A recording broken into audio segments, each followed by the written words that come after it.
Ya, eh, saya adalah Rev. Dr. Samuel Sitanggang, MPD.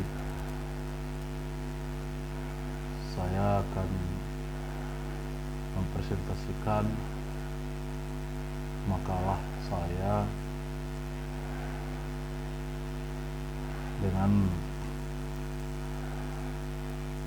nomor kartu registrasi pelajar saya adalah 2865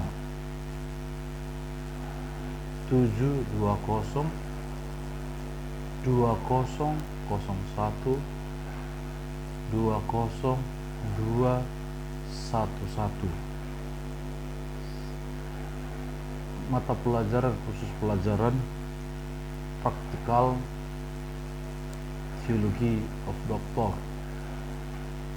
Institute Holy Spirit Institute College. Pensyarah atau pemangku dosen adalah Bishop Profesor Joseph. Nomor pelajaran yaitu Teologi Praktikal 103, mengenal Roh Kudus. Siapakah Roh Kudus? Saat ini saya akan menerangkan makalah mengenal siapakah Roh Kudus.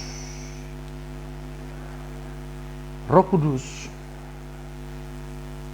adalah di dalam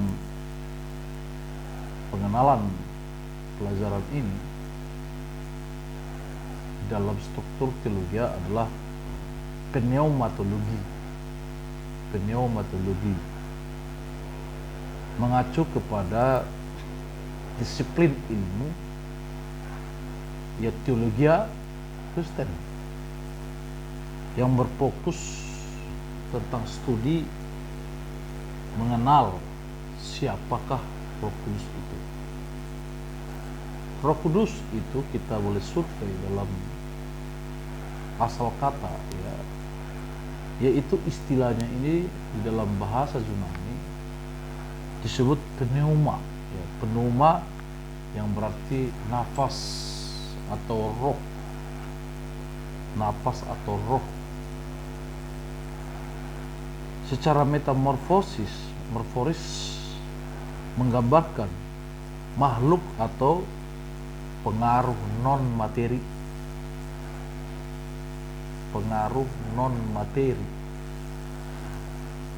Istilah dalam bahasa Inggris pneumatologia, pneumatologi.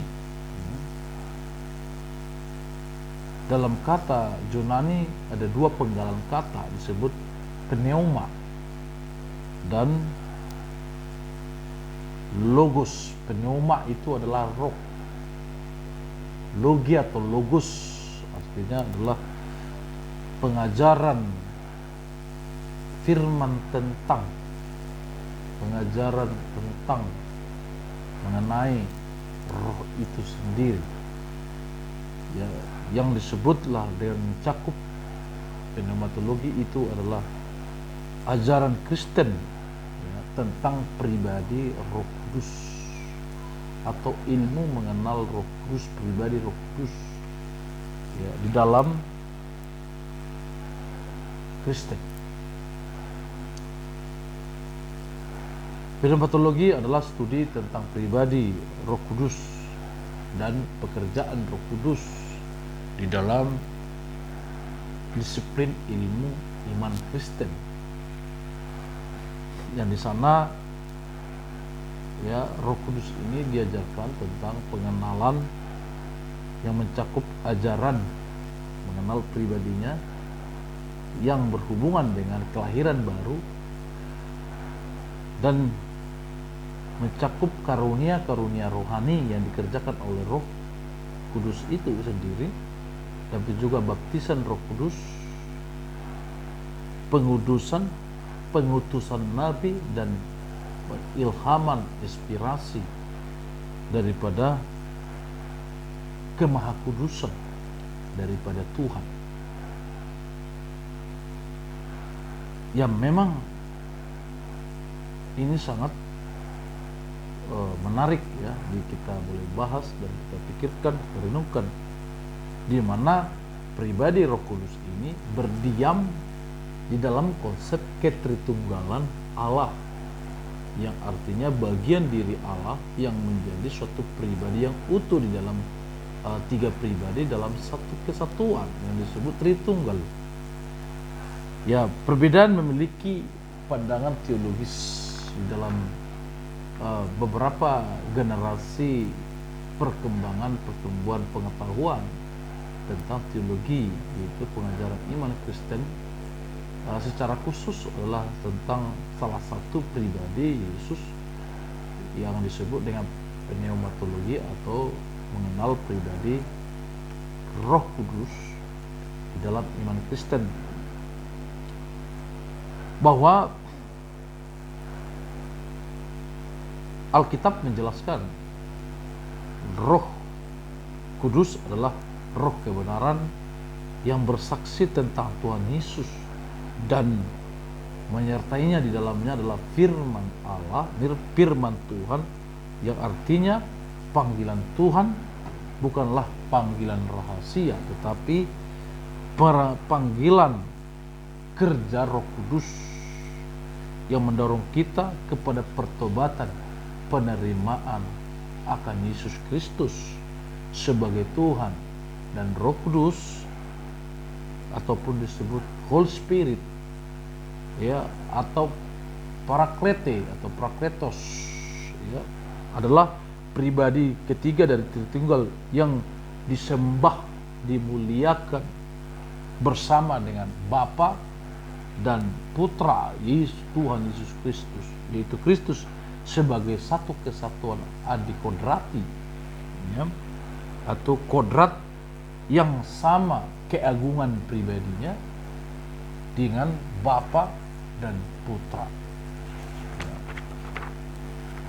Sejarah teologi Kristen ya, secara tradisional dibagi menjadi ya, 4 utama tahap-tahapan yang juga mewakili pribadi-pribadi utama dalam sejarah perkembangan pneumatologi ataupun pengenalan Roh Kudus ini. Yang pertama, kita dalam periode patriark ya, dalam periode patriark atau patristik, yang dimana di sana gereja mula-mula terlibat ya, terlibat dalam perdebatan mengenai keilahian Yesus, dengan Arius menyatakan bahwa Putra adalah makhluk atau malaikat, dan Antonius membantah bahwa Putra memiliki atribut ilahi seperti kekekalan, transendensi, kemampuan untuk menguduskan dan keterlibatan dalam penciptaan, meskipun perdebatan tersebut tidak bersifat pneumatologis. Hal ini menyebabkan perdebatan yang sangat mirip dengan kaum pneumatologisia dan para bapa Kapadokia.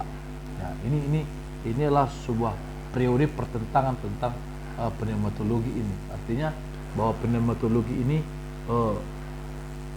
akan diragukan kalau umpamanya pada saat kemanusiaan Yesus dengan ketuhanannya Yesus sebagai Putra di dalam periodenya tidak akan bisa lahir Roh Kudus atau muncul pandangan pengajaran Roh Kudus, kepribadian Allah, salah satu kepribadian Allah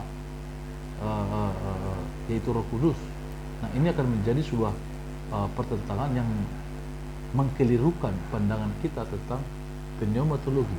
Yang kedua adalah dalam periode abad pertengahan ya. Di sana dikatakan bahwa periode ini terjadilah perdebatan mengenai hubungan antara Kristus dengan Roh Kudus ya. Hubungan ini sangat menjadi perdebatan yang sangat krusial ya, sehingga dalam periode ini terjadilah perdebatan itu ya. Di Gereja Timur menyatakan bahwa Roh Kudus itu berasal dari Allah Bapa ya, yang mengaburkan pandangan kita Roh Kudus itu dari Allah, bukan bagian dari diri Tuhan Yesus. bukan dari bagian pribadi karakter Yesus, tetapi dari diri Allah yang walaupun memang itu tidak terpisahkan, tetapi dalam pandangan ini bahwa Yesus itu adalah malaikat atau manusia, malaikat manusia kudus yang tidak memiliki keterlibatan langsung hubungan dengan Bapa, sehingga pneumatologi atau Roh Kudus itu adalah hubungan langsung dengan Allah Bapa. Nah, persoalan ini adalah menimbulkan berbagai pengakuan-pengakuan iman, ya, di Nicea Konstantinopel, ya, di situ sedang persoalan, sedangkan Agustinus dari Hippo dan gereja Katolik abad pertengahan menambahkan klausa plique yang artinya ke dalam pengakuan iman, dimasukkannya ke dalam iman yang artinya roh berasal dari ayah dan anak.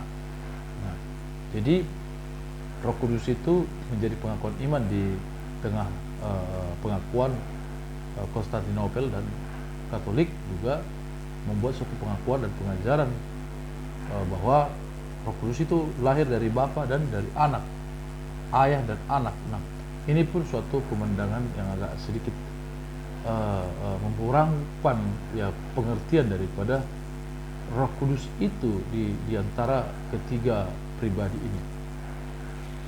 Dan abad dalam reformasi, ya, dan setelah abad konsilia atau tadi patriark gereja mula-mula, kedua adalah abad pertengahan, munculnya gereja-gereja Protestan dan Katolik, ya, dan yang ketiga adalah generasi yang selanjutnya adalah zaman reformatif, ya, dan di mana di sana yang berhubungan roh dan kitab suci diperiksa kembali, ya, di mana Martin Luther dan John Calvin berpendapat bahwa Roh Kudus memiliki otoritas penafsiran tertentu untuk menerangi kitab suci, sementara para teolog kontra reformasi menjawab bahwa Roh Kudus telah memberi wewenang kepada gereja untuk bertindak sebagai penafsir kitab suci yang berwenang. Artinya bahwa di zaman reformasi bahwa Roh Kudus itu bukan pribadi, tetapi dia adalah suatu tenaga yang terikat kepada firman Tuhan sebagai penafsir, ya, untuk menerangi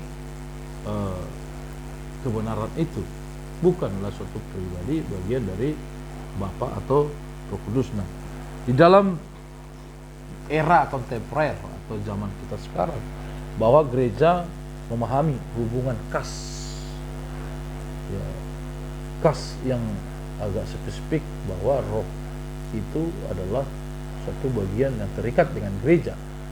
Ya.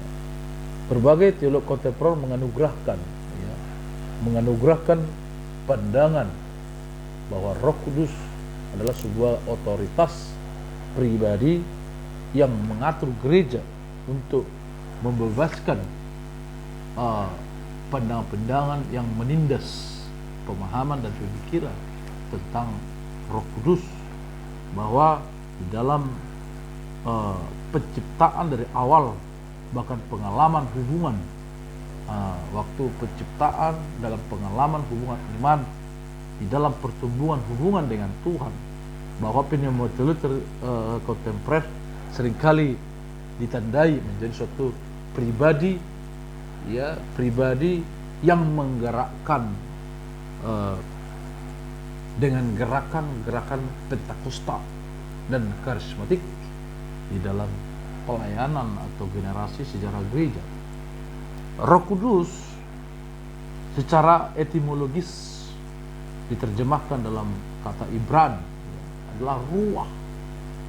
Ruah, bahasa Ibrani ruah, yang artinya adalah angin, udara ataupun nafas.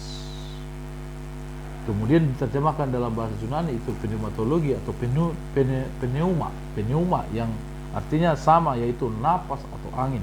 Kedua konsep ini berkaitan dengan proses hidup, karena keduanya berarti menghembuskan angin, badai, topan atau gerak yang didorong oleh angin.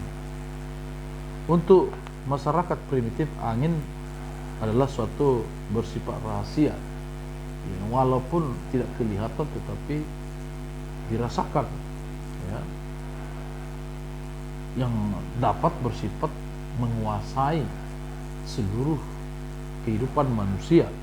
Ya, ia bertiup kemana saja ia datang, kemana dia pergi, yang dikehendakinya, bisa membawa hujan, kemakmuran.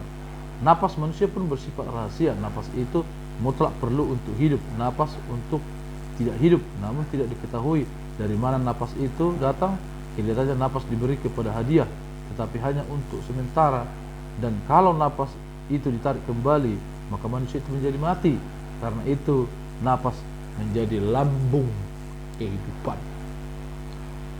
Pada awalnya orang tidak menyadari Roh Kudus sebagai pribadi.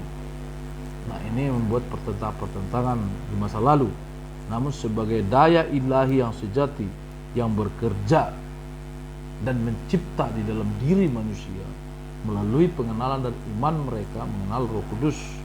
Ia bergerak, dan semua makhluk hidup aktif maupun manusia adalah daya tampak dari diri, ya, dari diri Allah Sang Pencipta, adalah Yesus juga di dalam Roh Kudus, ya, sehingga daya dan keaktifan daripada Roh Kudus itu memberikan gerak dan memberikan hidup, ya, memberi hidup dalam ilham daripada Tuhan, membuat manusia itu dapat memiliki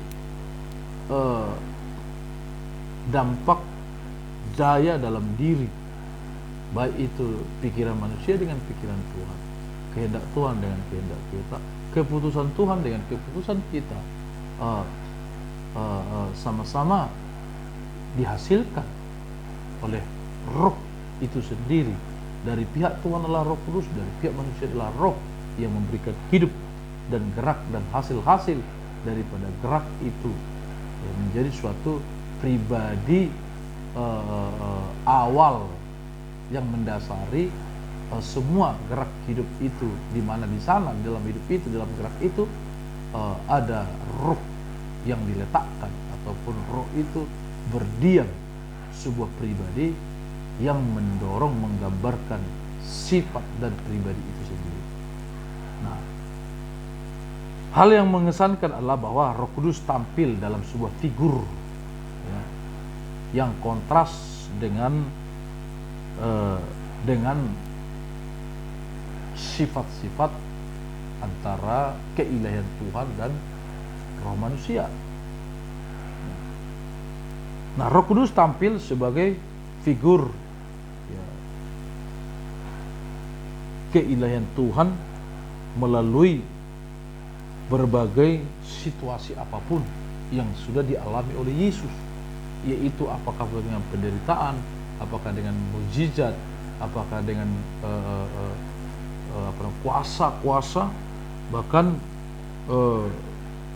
dalam hak-hak menentukan, ya, di dalam hidup atau geraknya Yesus di saat-saat dia mengangkat kaum miskin, ya, mengangkat martabat, mengangkat jati diri, nilai harga manusia yang digerakkan dalam keputusan Yesus, yang didorong menjadi tanda-tanda kejadian dalam hidup kita atau dalam hidup Yesus, bahwa di dalamnya ada suatu pribadi yang menggerakkan ataupun yang mengerjakan suatu keilahian Tuhan dan kepribadian manusia menjadi dalam kehendak Tuhan sebagai Tuhan awalnya, sebelum dia menjadi pneumatologi atau menjadi Roh Kudus.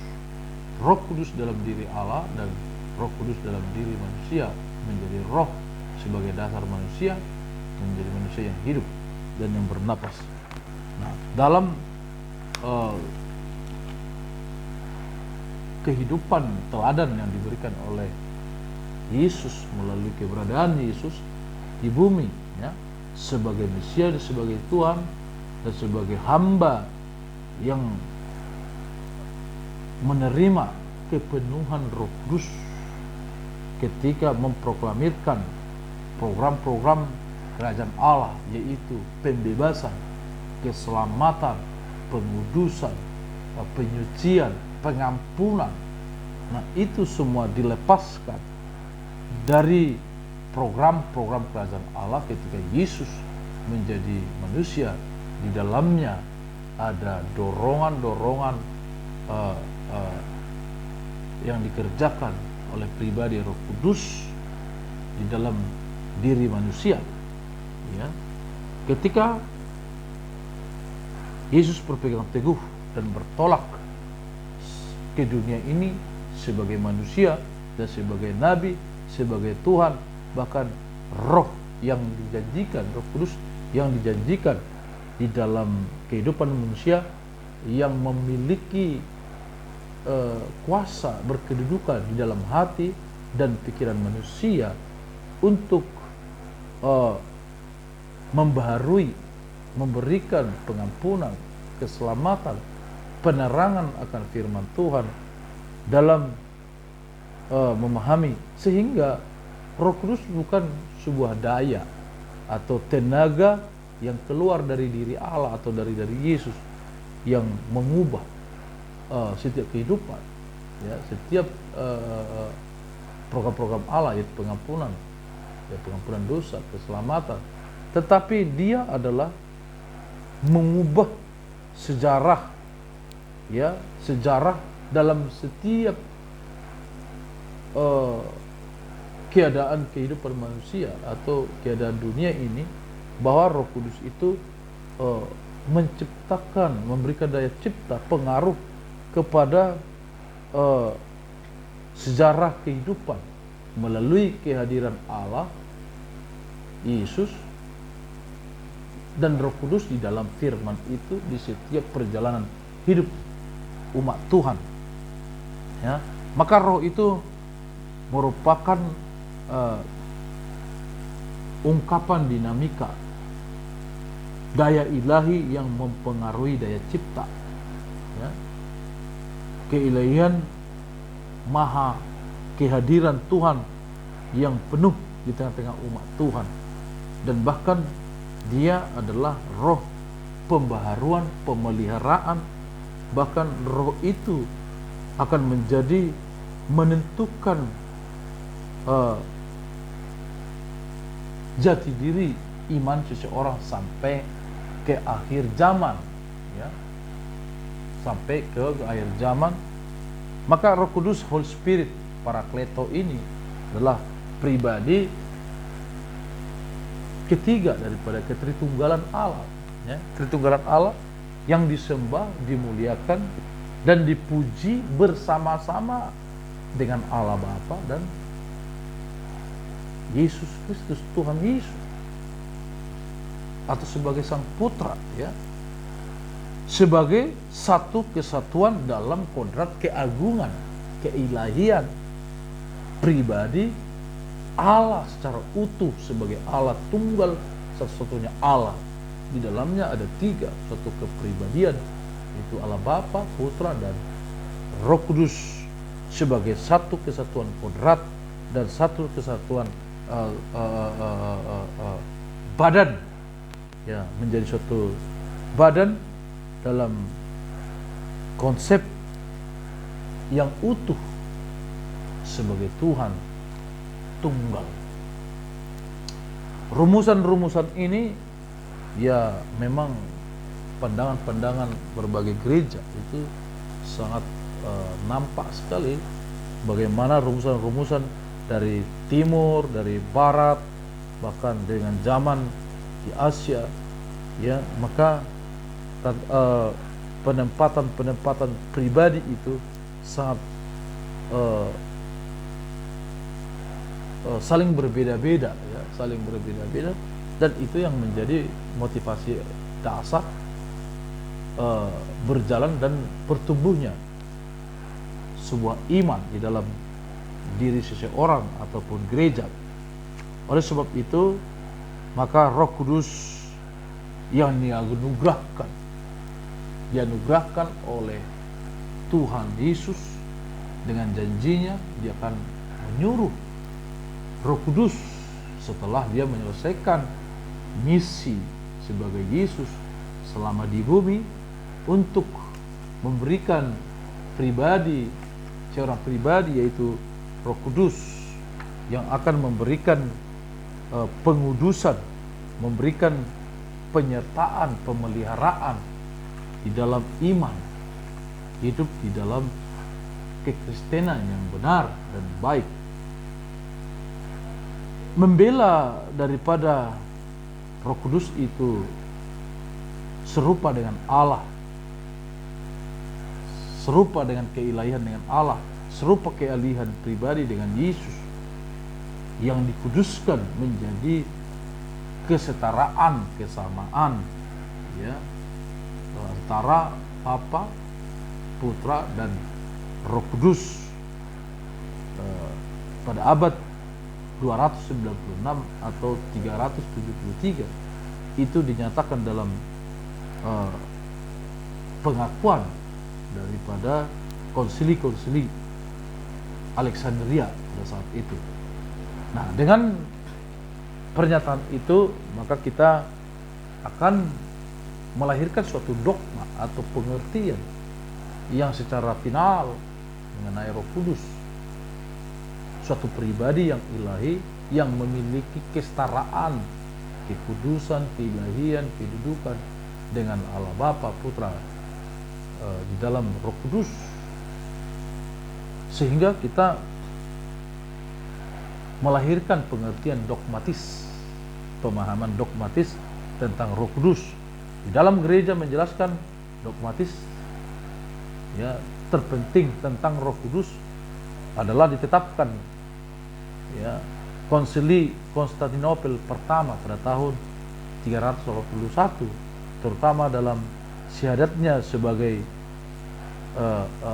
keputusan bahwa Roh Kudus itu adalah kesetaraan, kedudukan, satu kesatuan dalam diri yang tunggal, yaitu Allah Bapa, Putra, satu kesatuan di dalam diri pribadi Roh Kudus menjadi Tuhan, tiga pribadi dan menjadi kesetaraan yang tunggal ya menjadi Tuhan, yaitu aku percaya akan Roh Kudus.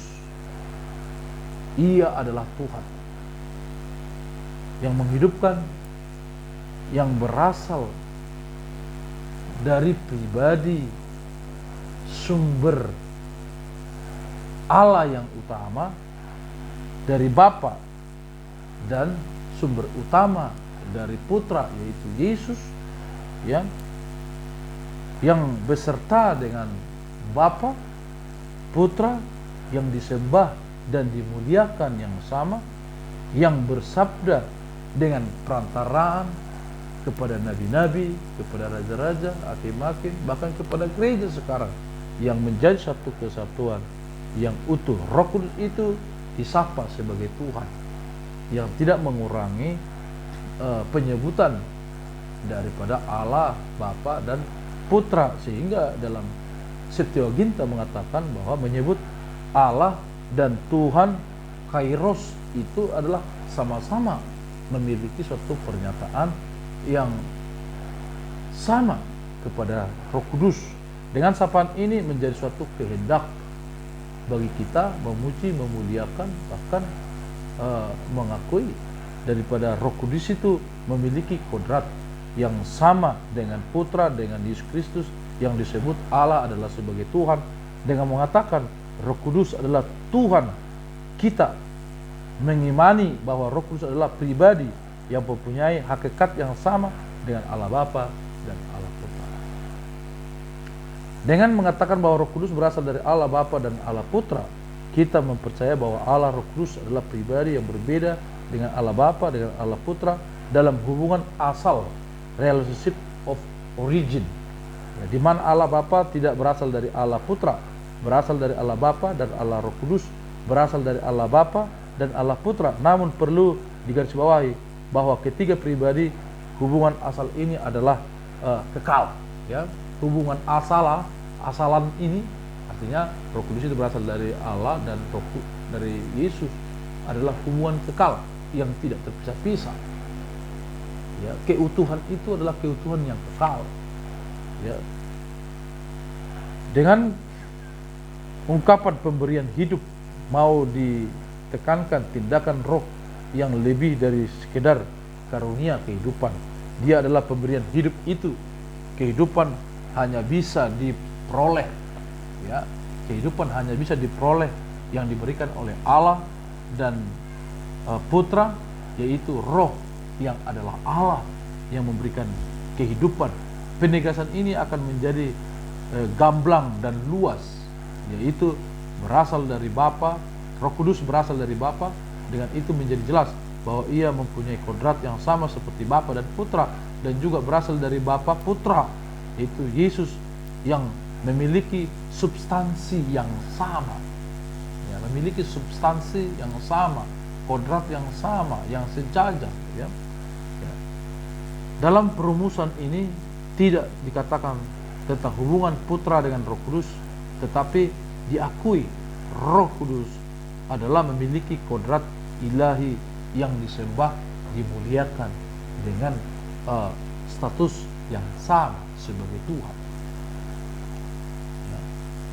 Jadi jelas dengan ungkapan berbicara dengan perantaraan para nabi, hendak digarisbawahi roh dalam sejarah, karya roh Tuhan di dalam hidup kita, baik dalam sejarah, baik sampai sekarang, itu menunjukkan bahwa aktivitas daripada Roh Kudus itu di dalam diri Allah Bapa, bahkan diri Yesus, itu jelas memiliki peran-peran yang sangat nyata dari penyertaan daripada Roh Kudus di dalam diri sebagai Allah, di dalam Allah Bapa, sebagai Allah Putra. Ya. Maka Roh Kudus karena fungsinya dan terutama menguduskan dan dimasukkan ke dalam persekutuan Trinitas, ketritunggalan Allah, sehingga dalam pengakuan iman kita secara umum dikatakan percaya akan Roh Kudus, yang berarti mengakui bahwa Roh Kudus adalah satu pribadi yang sama dalam Maha Kudus Tritunggal, ya, sehakikat dengan Bapa dan Putra, bahwa ia bersama dengan Bapa dan Putra disembah dan dimuliakan, sahadat yang sama di dalam iman kita. Kedua ini mengambil rupa manusia dan mempunyai kodrat manusia, walaupun tetapi Yesus sebagai kodrat kemanusiaan dan manusia, namun di dalamnya adalah kealahan yang utuh di dalam diri pribadi Putra yang sama dengan Roh Kudus.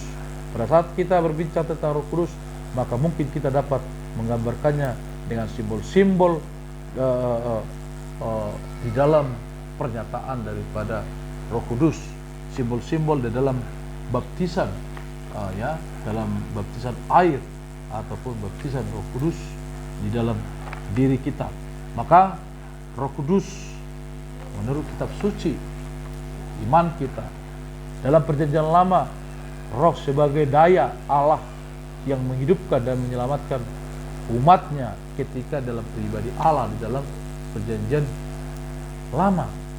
Keterlibatan Roh Kudus dalam kepribadian Allah, dia ini memiliki daya cipta, ya, daya cipta. Pada mulanya ketika Allah menciptakan langit dan bumi, bumi masih belum berbentuk dan kosong, gelap gulita menutupi samudera raya, tapi Roh Allah, ya, Roh Allah melayang-layang di atas permukaan air sesuai firman Tuhan, Kejadian 1 ayat 1 sampai ayat 2. Nah, teks ini, ya, napas angin Roh Allah dinyatakan melayang-layang di atas permukaan air di zaman purba itu, ya. Nah, air kaos. Maka manusia ada dalam keseluruhan kosmis yang besar, dan keseluruhan ini diresapi oleh Roh yang memungkinkan makhluk ciptaan untuk mengembangkan dirinya sendiri dari dalam, bahkan kadang-kadang juga memungkinkan untuk mendobrak batas-batas jenis sebagaimana kemukakan oleh teori evolusi, sehingga peminat berkembang kedua arah, yaitu menjadi manusia, kera itu menjadi manusia. Dengan demikian keajaiban roh insani, yaitu bahwa manusia hadir pada dirinya sendiri, tidak menjadi kurang ajaib, hanya saja justru sebagai keajaiban roh insani, roh di dalam tubuh manusia tidak menjadi kurang ajaib, hanya saja justru sebagai keajaiban, ya, gerak daripada Roh Kudus itu di dalam daya cipta manusia, ya. Dalam perjanjian baru, ya, bahwa Roh Allah, ya, dalam semesta ini, langit, angin dan Roh Allah ada di segala bidang. Manusia menggerakkan, barangkali bukan nyawa digerakkan, tetapi menggerakkan seluruh fungsi seluruh kehidupan manusia.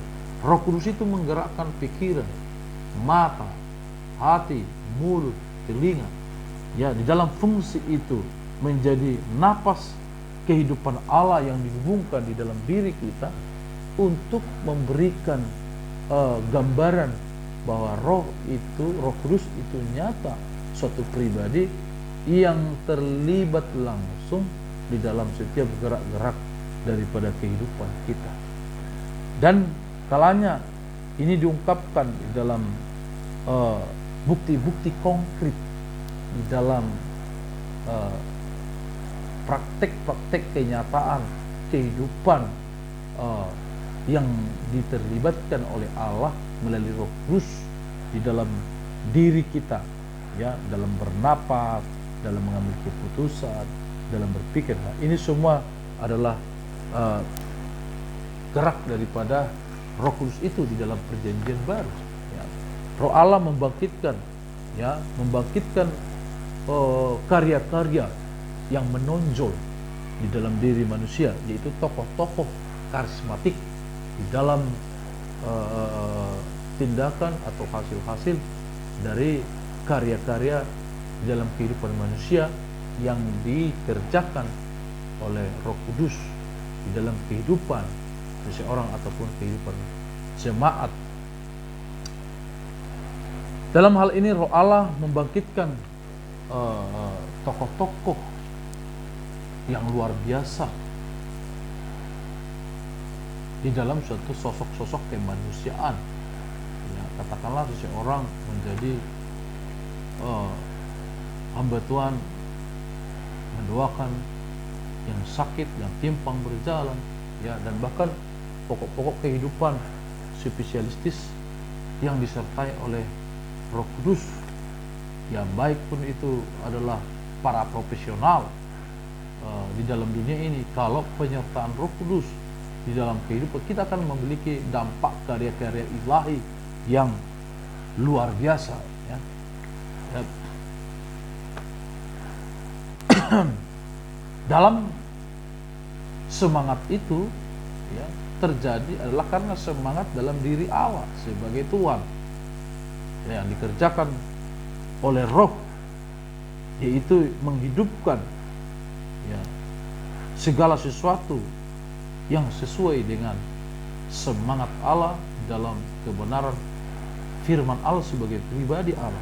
Dialah yang mengadili, dia yang membersihkan, ketika dia juga menguruskan, memanggil kita, ya, menyucikan kita, dan yang berhak menetapkan kita masuk ke dalam kerajaan Allah kekal sampai selama-lamanya.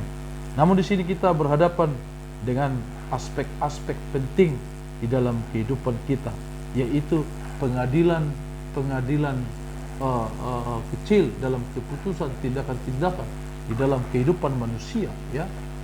Itu Tuhan memiliki, Roh Kudus memiliki pengaruh-pengaruh demikian, sehingga di dalam Injil sinoptik dan kisah para rasul, Roh Kudus didiami, di sana diceritakan, di sana ditunjukkan kepada kita bagaimana Roh Kudus mendiami atau pengaruh Roh Kudus di tengah-tengah jemaat berkumpul atau pribadi-pribadi jemaat atau hamba Tuhan, yang dimana Roh Kudus diami, memiliki kekuatan Allah, ya, untuk menghadirkan mahakarya, ya, yang dahsyat, ya, di dalam kehidupan kita.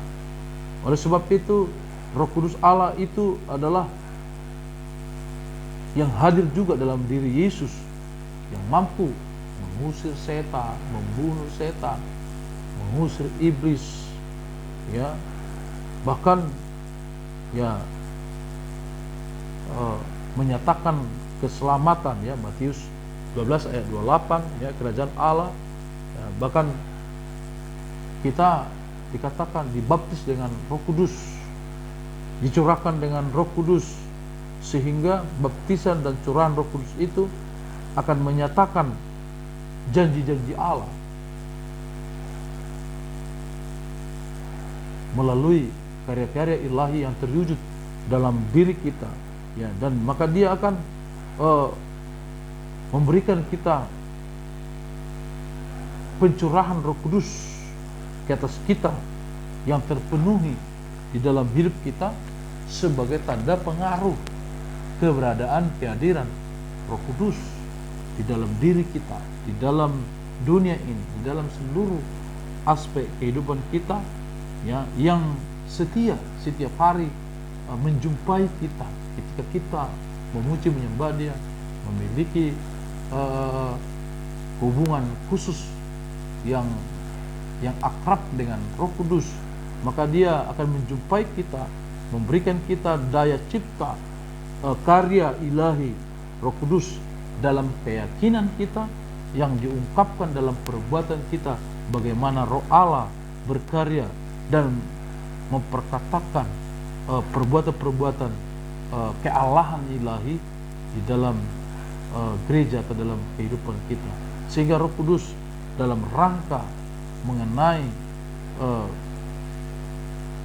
pengaruh Dia, pengaruh Roh Kudus dan gejala-gejala Roh Kudus ada, ya, di dalam pemeliharaan zaman demi zaman, bahkan pengaruhnya dalam akhir zaman nanti di zaman eskatologi, ya, maka dia akan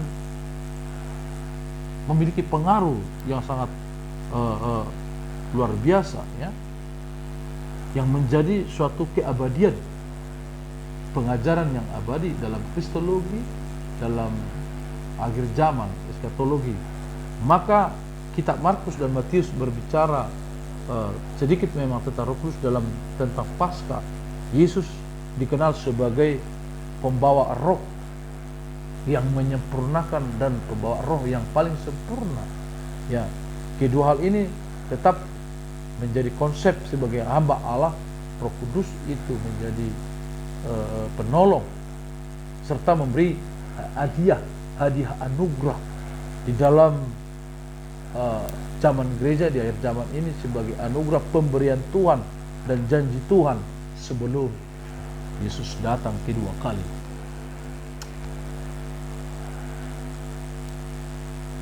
Ketika Yesus dipenuhi dengan Roh Kudus, dibandingkan dalam kitab-kitab sinopsis Matius, Injil dan Lukas, memberi tekanan yang sangat mendasar.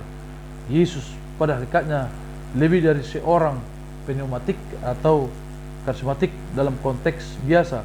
Para pneumatik karismatik biasa dibawa oleh kuasa daripada Roh Kudus. Artinya semua, bahkan karya-karya karismatik itu adalah pengikut sertaan daripada karya Roh Kudus di dalam diri Yesus sebagai Tuhan. Yesus telah penuh dengan Roh Kudus, ya. Dalam Lukas 4 ayat 1 telah menjadi suatu persatuan yang erat antara Yesus dan Roh yang ditegaskan dalam pemeliharaan sifat yang ilahi sebagai Allah, sebagai Tuhan, yang menjelaskan suatu kepenuhan pribadi yang abadi.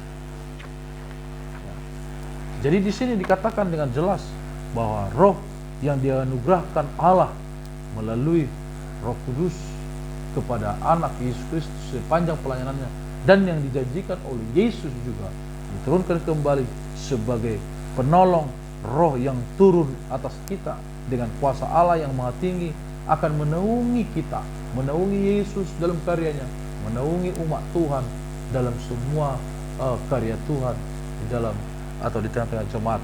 Inilah Roh Kudus, kekuatan sama yang terjadi ketika Allah sebagai Bapa, ketika Yesus sebagai Putra yang bekerja dalam karya-karyanya. Di sana juga Roh Kudus menyertai pekerjaan-pekerjaan itu yang akan karya yang dahsyat yang dikerjakan oleh Allah Bapa dan Allah Putra Yesus Kristus. Maka Roh Kudus ini setelah kita mengenal dari ketiga pribadi menjadikan lahan ya yang sama derajat ini, maka Roh itu menjadi Tuhan, menjadi pribadi yang menyertai utuh sesuai janji Tuhan Yesus kepada gereja, di mana Injil Lukas dan Kisah Para Rasul, Roh didiami, ya, Roh yang mendiami manusia, ya, sebagai anugerah, ya, bagi gereja menurut Lukas, ya, Lukas 24 ayat 49 atau Kisah Para Rasul 2 ayat 33. Di sini Lukas mengaitkan bahwa keterlibatan daripada Roh Kudus di dalam kristologi dan eskatologi, ya, kenaikan atau kebangkitan Tuhan Yesus hanyalah sebuah anugerah yang bekerja melalui karya-karya ilahi Roh Kudus, ya. Karena itu juga ketika umat Tuhan mengalami beragam kesulitan, tantangan hidup, ya, maka Roh Kudus menganugerahkan suatu pengalaman yang menarik, pengalaman yang indah, pengalaman yang luar biasa ketika umat manusia memiliki pergumulan dan permohonan di dalam doa mereka, maka keberanian dan takut akan Allah diberikan oleh Roh Kudus.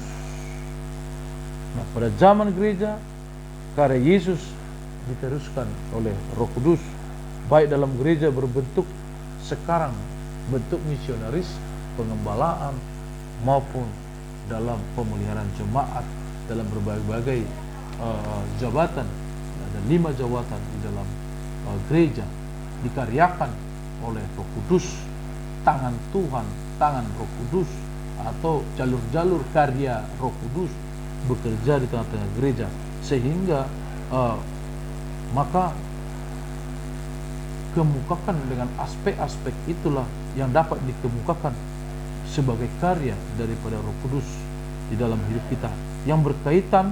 Karya itu bisa terjadi, karya Roh Kudus itu terjadi, pribadi Roh Kudus itu terjadi lahir dari Roh, ya, yang dari Roh, yang diungkapkan oleh Roh, ya. Roh menyatakan dan memberikan diri sampai dengan memasuki seluruh dimensi-dimensi kehidupan kita, dimensi luar hidup kita, dimensi yang kelihatan objektif atau tidak, bahkan keyakinan kita, pengalaman kita, jemaat akan mendapatkan efek kesegaran, efek kemajuan, pertumbuhan, perkembangan iman di dalam jasmani yang kelihatan maupun tidak kelihatan, di bawah pengaruh kuasa Allah dan Yesus melalui karya ilahi daripada Roh Kudus yang masuk di dalam kehidupan kita, baik jasmani maupun objektif yang kelihatan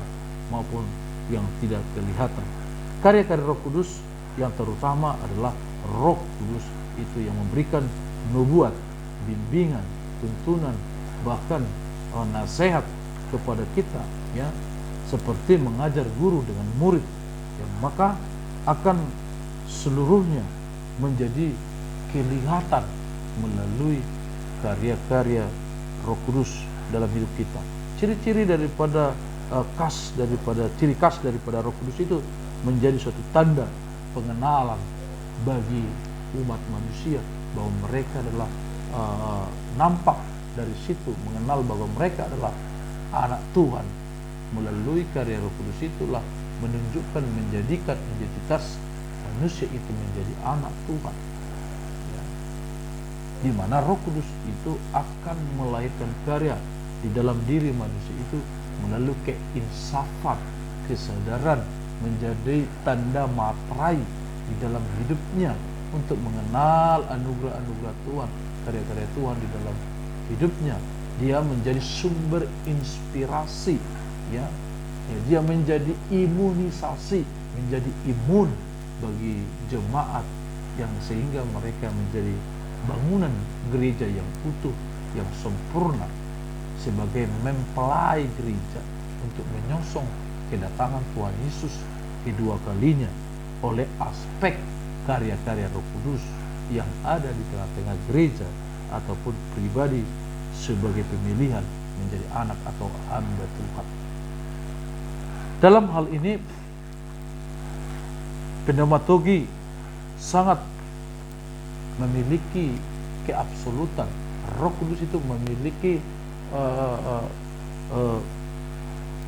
pribadi yang menyeluruh, menetapkan sebagai pemimpin, ya, atau memimpin ke dalam keseluruhan aspek daripada kehidupan, ya. Sebab dikatakan dalam firman Tuhan Yohanes 16 ayat 12, apabila ia datang, yaitu Roh kebenaran, ia akan memimpin kamu ke dalam seluruh kebenaran, sebab ia tidak akan berkata-kata dalam dirinya sendiri, tetapi segala sesuatu yang di dalam dirinya itulah yang akan dikatakan Roh Kudus, dan ia akan memberitakan kepadamu hal-hal yang akan datang. Ia akan memuliakan Tuhan, memuliakan Allah, sebab ia akan memberikan kepadamu apa yang diterimanya dari Tuhan Yesus, dari Allah Bapa.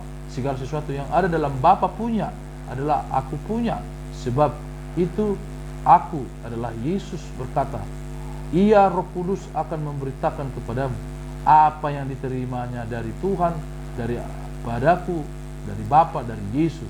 Dalam Yohanes 16 ayat 13-15 demikian itu disampaikan. Roh itu membawa atau menghantar kita masuk, ya, kepada keseluruhan kebenaran. Yohanes 16 ayat 13 mengatakan lapangan yang luas yang bisa kita jangkau, boleh kita lihat, kita rasakan, kita nikmati penyertaan Allah dan kasih Allah, kebenaran Allah di dalam roh kebenaran itu. Maka tidak lain adalah bahwa selama Allah Yesus dalam kerajaannya, maka Roh Kudus akan hidup di dalam kehidupan manusia, yang akan menjelma, ataupun dia akan menjadi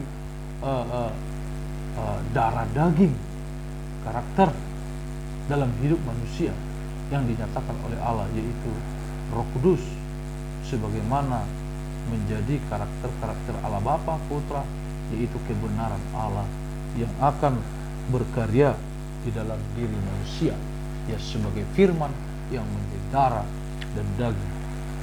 Oleh sebab itu, seluruh kebenaran sebagai tujuan, ya, seluruh kebenaran Allah sebagai tujuan daripada karya daripada Roh Kudus di dalam hidup kita, yang terletak untuk menyatakan kenyataan dan pewahyu penafsiran Allah sebagai kepenuhan secara menyeluruh, universal, yang konkret, yang tidak habis-habisnya sampai Tuhan Yesus datang. Yohanes 1 ayat 14 ayat 17, bahwa Roh Kudus akan menjadi penjuru, ya, penjuru untuk menyatakan kenyataan karya-karya, bersaksi, dan bahkan berkehendak menyatakan kebenaran itu di dalam kehidupan iman kita.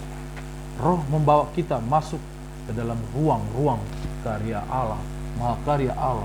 Roh Kudus menuntun, mengajak kita, mengarahkan kita kepada ruang kebenaran Allah dalam bentuk-bentuk karya-karya Roh Kudus yang akan terjadi di dalam kehidupan kita. Maka di dalam diri kita, Roh Kudus sebagai sumber pengenalan kita akan semua luasnya kekuasaan Tuhan sebagai Allah Bapa, Putra di dalam Roh Kudus. Maka Roh Kudus ini bisa kita boleh kenal dalam berbagai-bagai lambang daripada wujudnya, yang walaupun tadi kata dasar adalah pneuma yang disebut adalah napas ataupun angin, tetapi Roh Kudus bisa boleh nyata diberikan dalam suatu gambaran bahasa komunikasi yang bisa dimengerti oleh kita manusia, yang dimana Roh Kudus itu bisa kita lihat dia berupa lambang air, yang dimana air melambangkan tindakan Roh Kudus dalam upacara pembaptisan. Karena sesuatu menyeluruh Roh Kudus, air menjadi tanda sakramental yang berdaya guna bagi kelahiran kembali. Seperti pada kelahiran kita, yang pertama kita tumbuh dari air ketuban, maka air pembaptisan adalah tanda bahwa kelahiran kita untuk kehidupan ilahi dianugerahkan kepada kita melalui Roh Kudus, ya. Yang artinya melambangkan manusia itu di rahim ibunya adalah air ketuban. Dari situlah pertumbuhan manusia, ya. Nah, dilambangkan itu, maka Roh Kudus itu seperti air yang akan melahirkan kita, ya, sebagai baptisan roh dalam air, ya. Dan Roh Kudus itu juga akan menjadi air minum dari suatu roh yang memberikan kesegaran, yang mengalirkan dalam hidup kita sebagai air yang menghidupkan, ya, melambangkan kelahiran kesuburan hidup, ya, dianugerahkan di dalam Roh Kudus. Yang kedua adalah urapan, ya, pengurapan. Ya, salah satu lambang Roh Kudus adalah juga urapan dengan minyak yang sampai menjadi sinonim berkatnya di tangan Tuhan, ya. Urapan adalah tanda sakramental dalam sakramen penguatan, karena dinamakan Chrismatosion dalam gereja-gereja. Tetapi untuk mengerti sepenuhnya bobot nilai dari simbol ini, orang harus kembali ke urapan daripada urapan pertama kepada Roh Kudus, kepada Yesus ketika dia sebelum memulai pelayanan, urapan Tuhan kepada Yesus. Dan seperti itu juga menjadi simbol urapan Roh Kudus yang menjadi kekuatan, atau menjadi dia adalah disebut Tuhan, yaitu Mesias, karena urapan daripada Roh Kudus. Artinya urapan itu akan bisa menjadi sebuah materai, tanda materai di dalam hidup kita.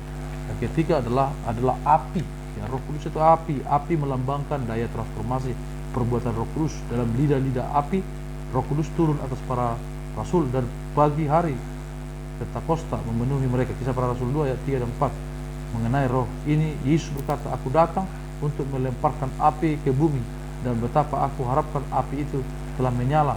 Dalam tradisi rohani, lambang api ini dikenal sebagai salah satu lambang yang paling berkesan mengenai karya Roh Kudus. Jangan padamkan roh, di 1 Tesalonika 5 ayat 19.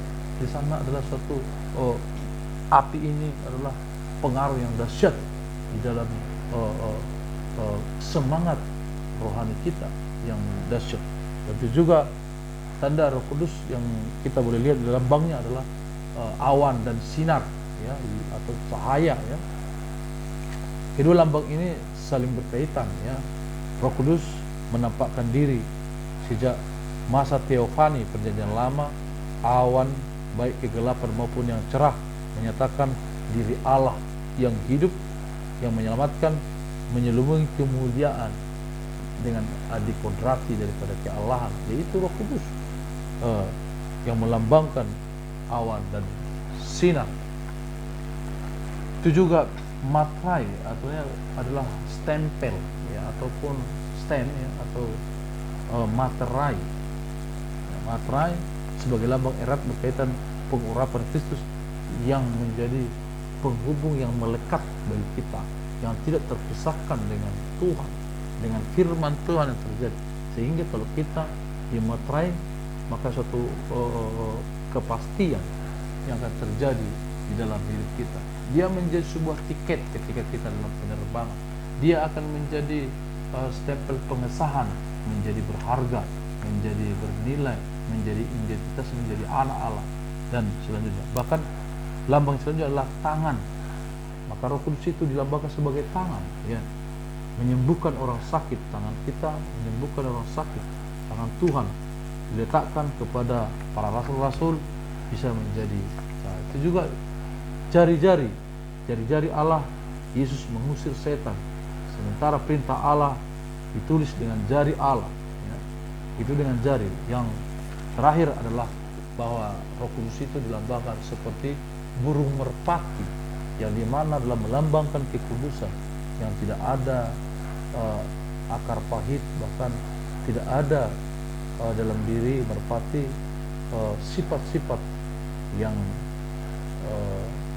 jelek ataupun tidak baik, ya, tetapi sifat merpati itu melambangkan kesucian dan kekudusan di segala sesuatunya, sehingga Kristus Roh Kudus dalam rupa merpati turun atas umat Tuhan, turun atas Yesus, ya, turun atas gereja mula-mula, ya, Bahtera Nuh, gereja lama, itu juga baptisan Roh Kudus turun atas Yesus, ya, turun atas jemaat waktu perjamuan, ya, perjamuan kudus, perjamuan suci di tengah-tengah jemaat masa itu, sehingga